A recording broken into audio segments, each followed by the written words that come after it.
আসসালামু আলাইকুম। পিছনে যে ছেলেটার নাম ছেলেটাকে দেখতে পারতেছে না, তার নাম হচ্ছে রহমান।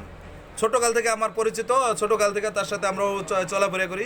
কিন্তু বিষয়টা হয়েছে এরকম, এই ছেলেটা ছোট্টবেলায় একটা নাটকের ভিতরে তাকে অভিনয় করতে দিয়েছিলাম। সেই নাটকটার নাম হচ্ছে অসহায় পরিবার।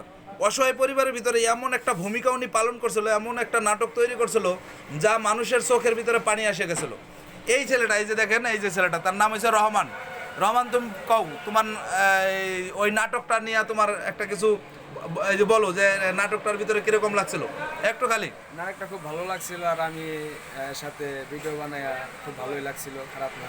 মানে আমি জীবনে লাইভ ফার্স্ট একটা নাটক করেছি, সেটা আমার খুব অনুভূতি ছিল। একটা নাটক করবো আমি, করতে পারিছি, আমার অনেক ধন্যবাদ।